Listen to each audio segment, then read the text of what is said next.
Welcome to CFC Fan TV. I'm joined by Statman Dave and we are at the home of football. We're in the glorious Wembley Stadium.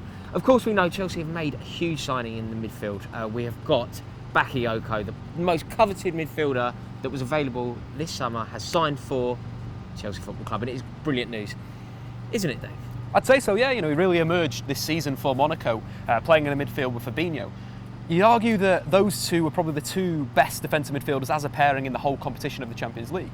They played so well together in tandem. The Monaco system is quite narrow up the pitch. You think of the two wide forwards come inside, the two strikers stay quite central, and the wing backs offer that width.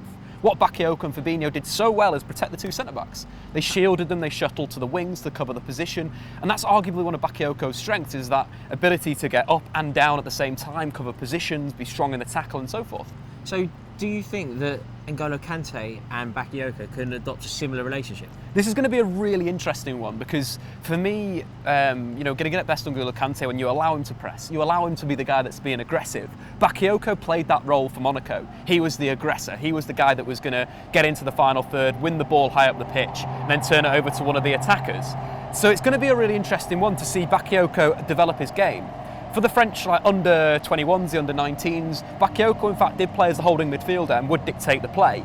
But with Fabinho, he's got a really good skill on the ball, so it was a different system. But with Kante, obviously, you'd have Bakayoko holding and then Kante pressurising the final third, and it could work very well together, but it's a different role for Bakayoko. Okay, that's quite interesting. How do you think it will work for Cesc Fabregas? What does this acquisition mean for Cesc Fabregas? I think it's an interesting one. Fabregas is a player that did so well for Chelsea last season. When the Chelsea needed to break down teams that sat deeper, Fabregas in central midfield.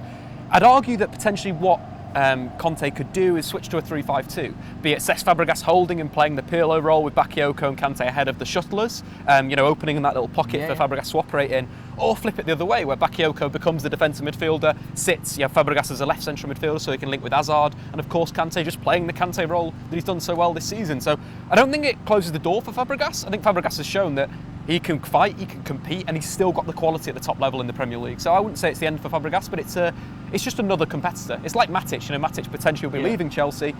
It's just going to be the same sort of squad depth. As you've just mentioned there, Matic will leave Chelsea Football Club. I think that one's pretty much guaranteed. I think he's training with the kids. It's really not going very well for him at the moment. Matic gets a lot of grief from Chelsea fans, me on occasion. But I think it's very important to remember that he's been a huge component in 2 Premier League title wins. Exactly. He's not a mug, he's a brilliant footballer. Is Bakayoko an improvement on Nemanja Matic?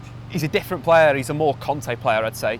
Matic did so well for Mourinho in the 4-2-3-1, playing next to Fabregas, doing the defensive work, pretty much governing the back four. We know how many tackles he won, I think it was 128 that season, which still is in the top 5 list for most tackles won in a single season in the last 5 years. That was one hell of a mouthful. But what I mean by more Conte-esque is he's more aggressive. He's more going to be able to win the ball, break and counter-attack. Yeah, and he plays at a pace that's going to suit Conte. Yeah, I think it's the pace, it's the ability to cover ground that maybe Matic is not really suited for anymore. Matic is still a fantastic destroyer, but Bakayoko is more of like a hybrid box-to-box type player. So it's the energy, it's a younger model, it's someone that you can mould into what he wants in a way, whereas Matic has already been moulded into a Mourinho player, if you get what I mean.